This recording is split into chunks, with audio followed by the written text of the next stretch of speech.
Welcome to Happily Married Monday with the Jolleys. Yes. We are the Jolleys. For those who don't know, we're the authors of the book, Make Love, Make Money, Make It Last, 10 Secrets to Shape a Great Marriage. We've been married for 30, going on 36 years. Golly, half my life. Anyway, 36 years, and we haven't had an argument in over 30 years. Correct? 35, 3 years. 30 what? I don't know. 32, 33 years. That's because of me. Having a sense of humor really does. Well, I had to develop that in her. The topic this evening is quite timely as we are in the beginnings of the fourth quarter. And the topic is money. And the topic is how to keep money from ruining your marriage. You're like, because there are some people where both are working. There's some where both have either lost their jobs or somebody's been furloughed or money is less with one. We have households where both people are working, one where one is the primary breadwinner, a household where maybe both have been impacted by all of the recent events of the last 6 or 7 months, and you're trying to figure out about how to manage the money. So people have different ways that they approach handling money in the marriage. Our situation is really strange because not only do we have the couples in terms of how we manage our money, but I also manage the corporate money or the business money, which makes it rather interesting. So, are we? I hit that. Okay, so it's interesting to note that there's something called a money personality. Did you know that? There's something called a money personality. Okay. We're going to talk about money and marriage, and that there are different types of personalities. That I was saying that as you were out and about trying to get it together. Okay. That there are different personalities, money personalities. Money personality. And we have, what do we? I'm looking to make sure that we dog sitting. We're dog sitting. That's a whole nother story. Whole nother story. I've not had animals, so this is a whole nother thing. Anyway. So you have a money personality. Okay. Of course, I was doing a little bit of research, and the names are kind of all they're a variety of names, but it kind of falls into. And I think we haven't talked about why we're talking about money. Oh. Okay. Why this became such a critical point is that we know, according to the book, and for those who don't have the book, you can go to basic research. Let me finish. You got to tell them where they can get a free chapter from the book. Yes, sir. Jollymarriage.com. Jollymarriage.com. You can get a free chapter from the book. I'll give to you. Share it with everybody you know at jollymarriage.com. Okay, now that's first. And we talk about it in the book, the 3 big boulders that break up marriages: sex, money, and communication. And communication is a common thread. I think we tend to talk about sex more than we talk about money. Hallelujah. Don't you think? Hallelujah. Praise the Lord. We got to talk about sex. Because a brother got to get hooked up. Am I right about it, brothers? You got to talk about the sex. Because far too often people don't talk about sex. Particularly folks of faith, they won't talk about it because they say, oh, can't talk about sex. And yet half the people in churches are, 50% of people in the world as well as in the church are breaking up. Yes, dear. And that's because nobody talk about sex. Well, we're going to talk about it here. Let me finish. Am I right about it? Yeah, he said, you're right about that, brother. I was going to say, if you get the sex and intimacy right, then the money can often be easier to deal with or might not be a problem at all. You get lots more cooperation. Good. Am I not right about that? That's right. Okay, so let's talk about sex and money. We're doing sign language.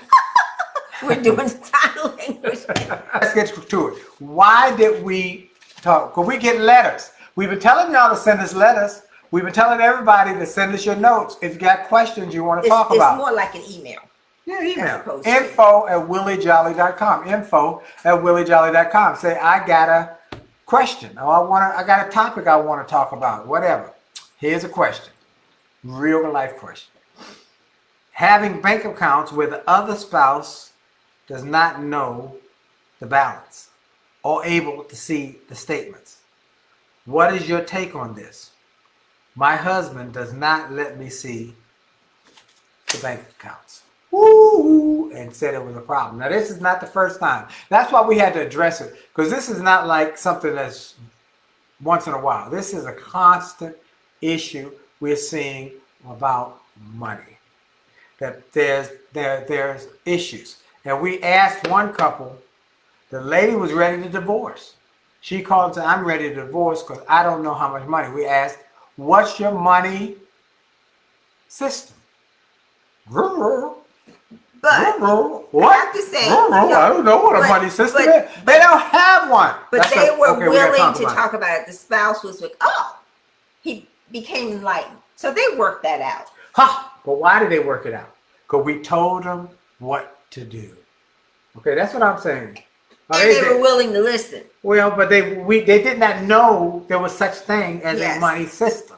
And that's where the big problem often comes in, because you don't have a system. Nobody talks about it. And so it is this unspoken issue that becomes a little thing that becomes a big thing. Okay, let's get back to the question though. You didn't answer the question. Well, we're going to talk about talk about the systems, because we got a dose of D we're really going to get our dose of D in tonight. But answer the question specifically. Okay.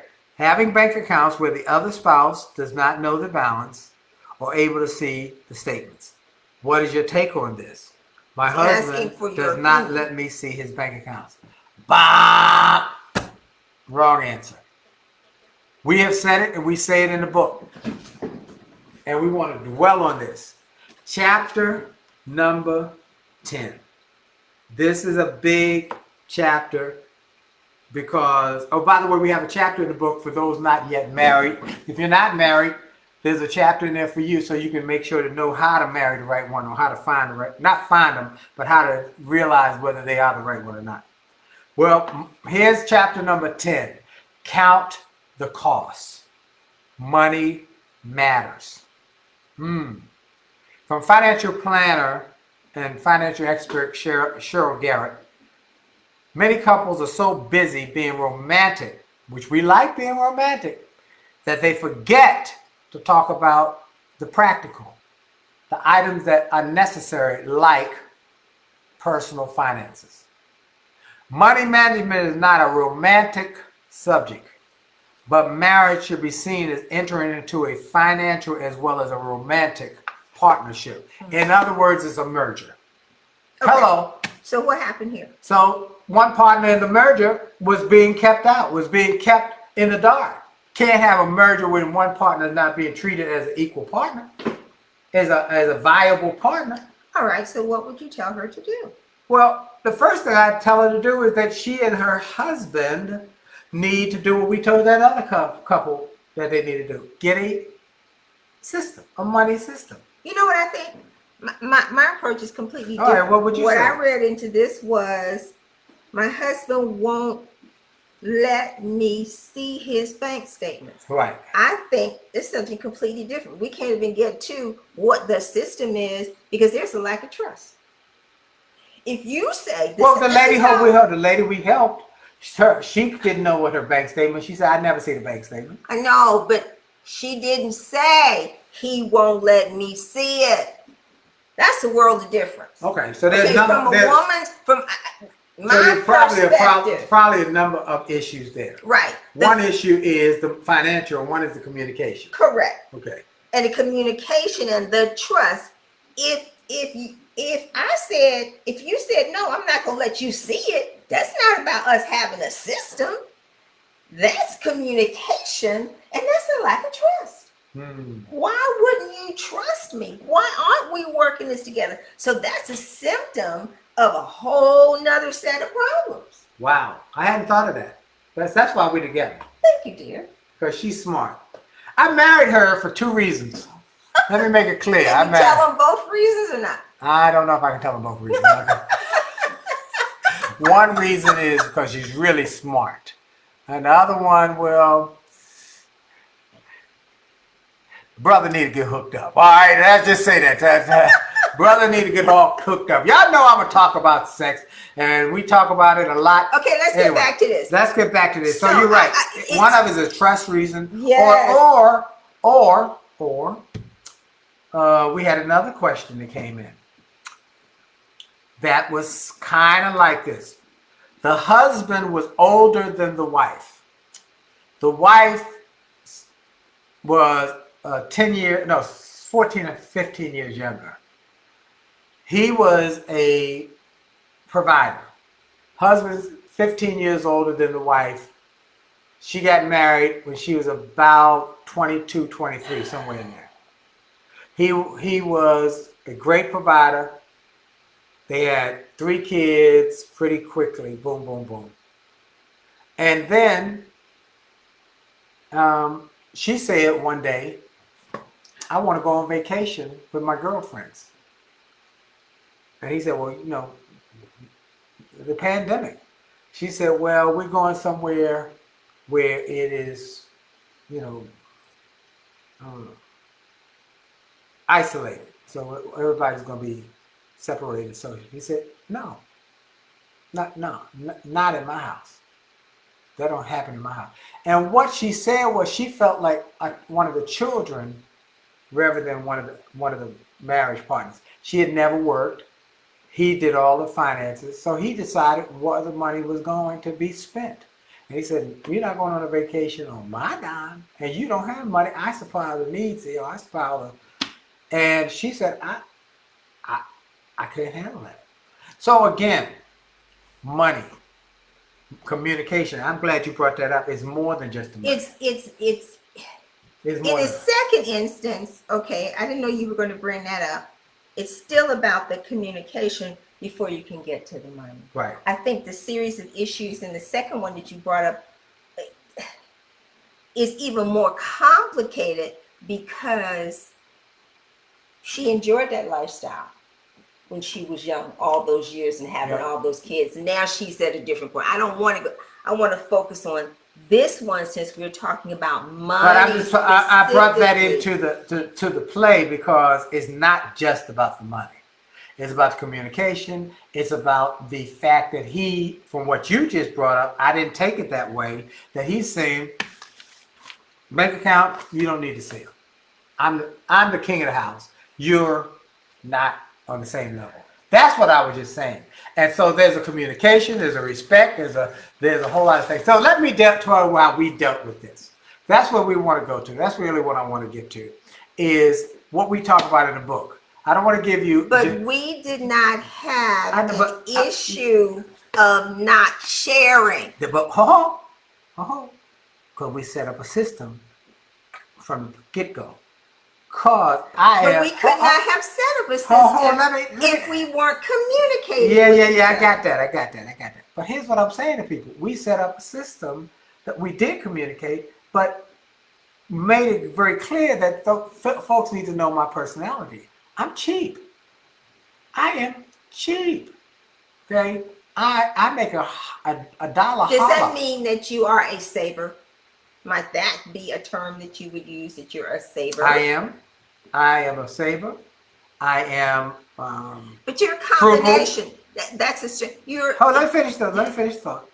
I'm frugal. I'm a saver. But here's the thing. I am cheap. So if you had spent the money outside the parameters of what I felt was the way to spend, we would have had a problem. But we eliminated that from day one. Because of how we have constantly communicated, and I don't think it was a very conscious decision. Oh, we got to talk about money. We have just always talked about everything. It's been an easy give and take. Yes. And being open. Yes. So if that is not your regular dynamic, then that is something that you need to work on. How do you work on it?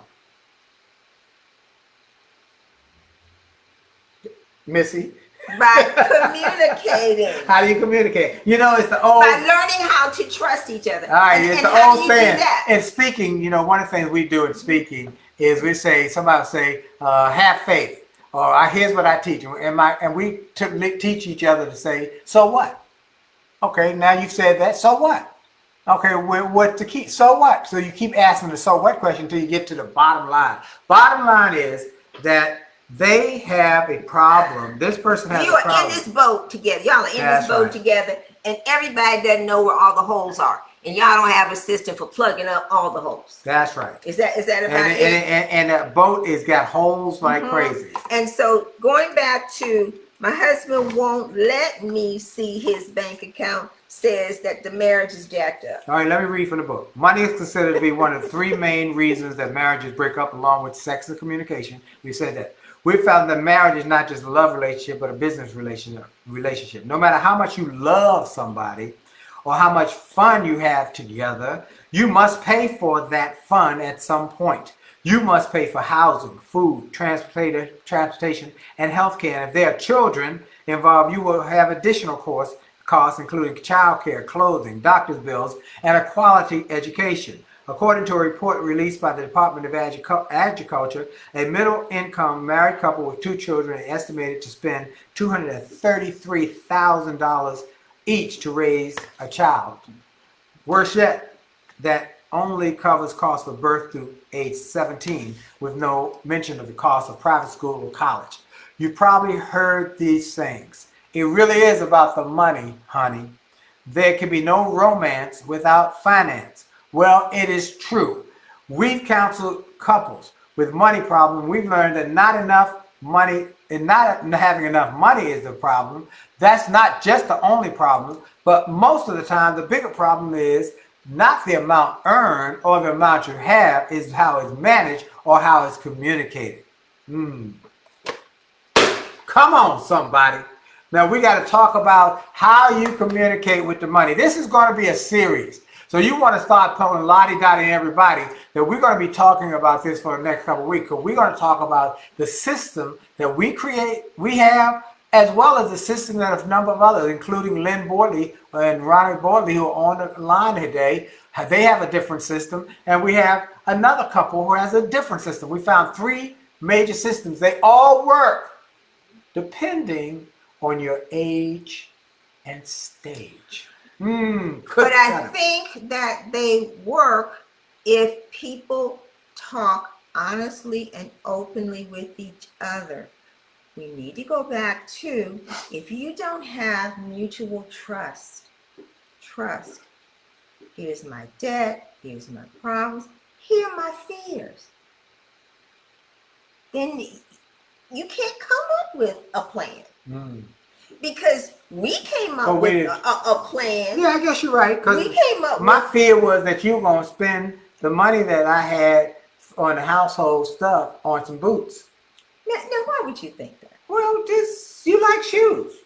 Okay, had I ever spent household? No. This is before we got. I mean, I'm just saying. But you asked about fears. Okay, we never got there because we fixed it before it became a problem.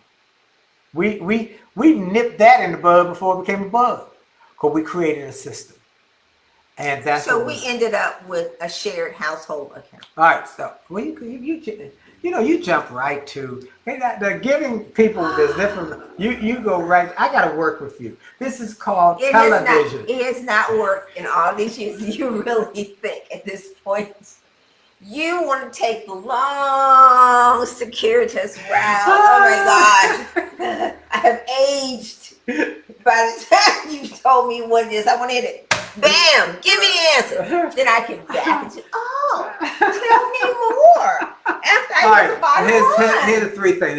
There are 3 systems for money. One system is a 1 pot. Another system is a 2 pot. And another system is a 3 pot. And that's where age and stage of life comes in, because you tend to see it more. The one pot, if the couple got married. So we're going to discuss those over time, because it's time for a dose of D. And to offer some examples. And we're going to give you some examples. If you got questions about money, about relationships, about sex, send them to info@williejolly.com. We will tie them into. And how do you handle when the personalities are so very different about money? And that's okay. How do you handle when one wants to spend money to buy a house and one wants to spend money to go on vacation?